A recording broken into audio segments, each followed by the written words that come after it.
The United Nations International Labour Organization sets standards and policies for all of its member states, and that makes it a big player at a gathering like this one. I'm Andrew Wilson from Reuters Plus, and I'm here at the Global Labour Market Conference in Riyadh. It's a conference that unites industry leaders, policymakers and experts in discussions about the ever-changing workplace, and it explores the challenges and changes we all face on the horizon. I'm talking to His Excellency Gilbert F Huongbo, Director-General of the ILO. Ambassador Huongbo is the 11th Director-General of the ILO, and it's first from an African nation.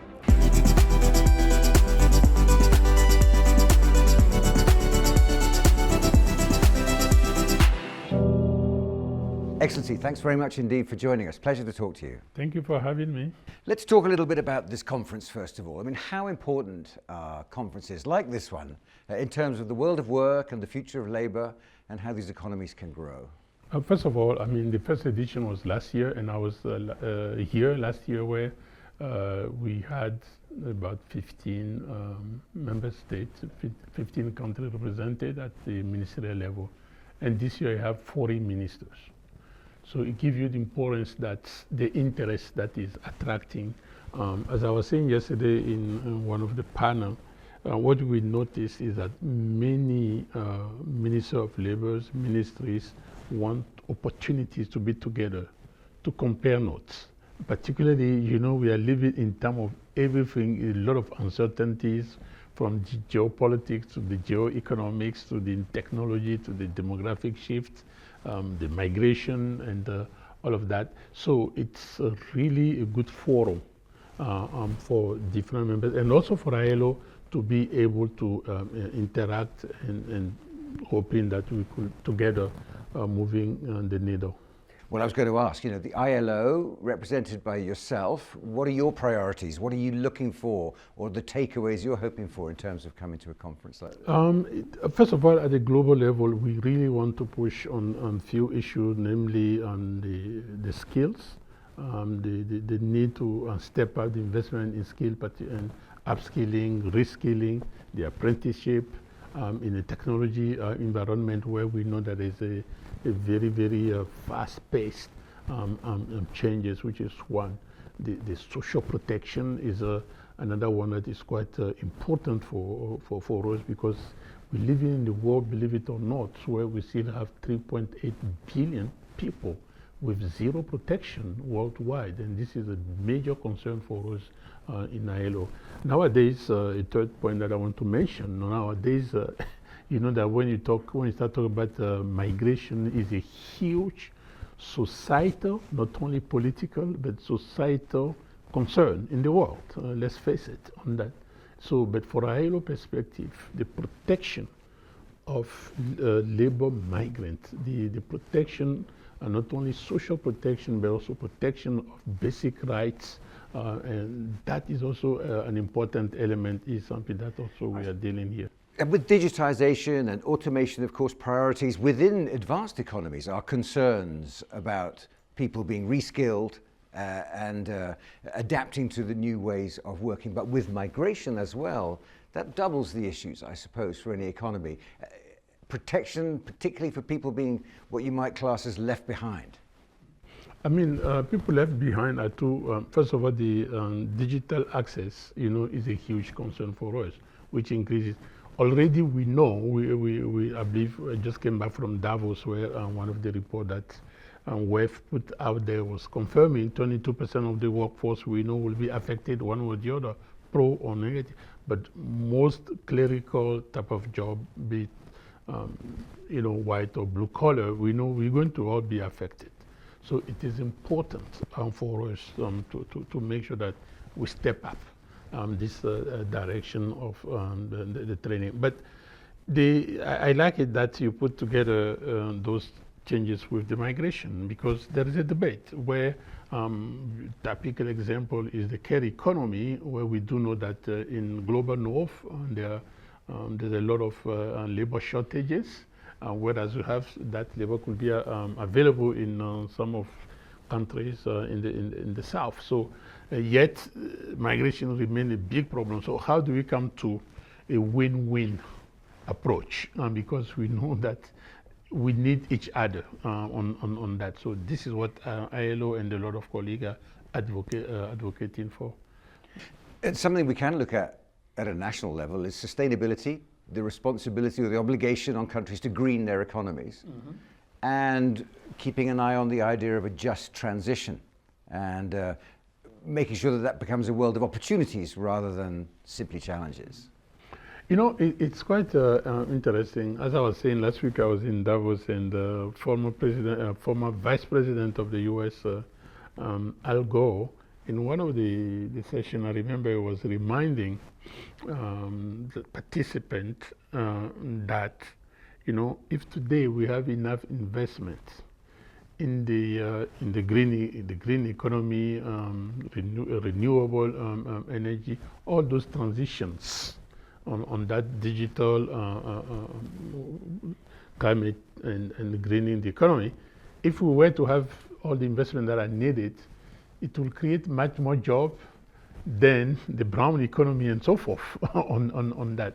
So that is what is key for us. And it's important for ILO perspective that I really appreciate that you talk about just transitions. It's important for us to make sure that, you know, we also think about those that are at risk of being left behind. You know, the heart of the matter, I do not believe that the world will succeed in just greening the economy if you don't think about people that are at risk or population that are at risk of remaining poor or being poorer. So that's why I'm really talking about transition in plural, and we really need to look at those, at least those three transition together: the digital, the energy transition, and the climate change. Well, listening to those comments from someone like Al Gore and the data that backs up this idea that there's another way to approach the next millennia, if you like. There's a lot of talking going on, and conferences like this are great for that sort of thing. Is there enough listening going on, do you think? I want to believe so. I want to believe so. You know, we are in an environment when, at the end of the day, maybe I'm too optimistic, but I've been so in my whole life. I think whether or not those that do not want to listen, they will end up by listening in any way, either voluntarily or factually. You will have to, because those when you talk about the climate change, when you talk about the artificial intelligence, when you talk about the challenge in access to energy, those are real life, and their impact are there, just like migration. You cannot say that you don't want to hear about it. The ILO recently launched the Global Coalition for Social Justice. Tell me a bit about that. I mean, what we did, and we launched it almost a year and a half now, honestly speaking, if you look at the way the world is divided, even before the current geopolitics, you know, we have good opportunities of economic growth, digital transformation that are bringing new opportunities. At the same time, we know that we have a lot of challenges, people getting poorer, the inequalities growing on that. And we are making progress, if I can use that with maybe small p, in terms of climate change, meaning that the progress is not enough, but at least the level of consciousness is relatively higher than 20 years ago, let's be honest. But the social dimension seems to me the one lagging behind. And I'm one of the people who believe that the economy and the social are not mutually exclusive.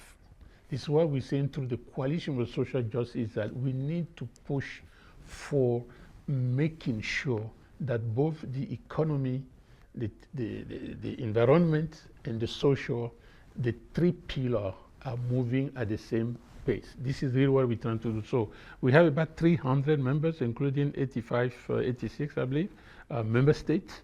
So what we have 15 major initial areas, so that we want to move in each of those areas, trying to move forward for a better social justice in the world. It doesn't, you know, it's not a movement that will be, you know, some people asking me, no, is that against economic growth? I said, no, we need economic growth to also push the social, and you need the social to also push the economy. We want to make sure that the two or the three are moving side by side. You've just been speaking on a panel this morning. I suspect you may have already answered the question I'm going to ask you now, but for people who haven't been able to come to this conference, or people who might be thinking perhaps next year they would like to come, what's your message to those thought leaders and businesses and governments outside of Riyadh today? What's your message to them? I think there are three things. I believe it's at this conference, it's important to be prepared to learn a lot of what others are doing, which is one. Secondly, be prepared to share what you are doing back home. And thirdly, to really hopefully have a sense of direction of travels in terms of the major issues affecting the labor market. This is what, and yesterday I was talking to several ministers that are so happy. The other thing that's going to be important, I think, I will not be surprised that the Kingdom of Saudi Arabia will move in that direction. It's not just a conference and, after tomorrow we close shop until next year. Is again to have a follow-up. And yesterday the minister talked about the academy that they launched as outcome of last year conference. They launched it, I think, with the World Bank to make sure that, okay, there could be some training in some specific area. And we are discussing about the idea about also doing something out of this conference on the what we call in ILO OSH, occupational safety and health. So to make sure that we can push the agenda, we can train inspectors, we can train people, experts. So it is something concrete that you could contribute to it. Gilbert Huongbo, thanks very much indeed for joining us. Absolute pleasure. Thank you so much for having me today. His Excellency Gilbert Huongbo talking about the need for new skills and a just transition in a changing world. Join me for more in this series, Shaping the Future of the Labour Market, when we'll be speaking to other thought leaders and experts at the GLMC.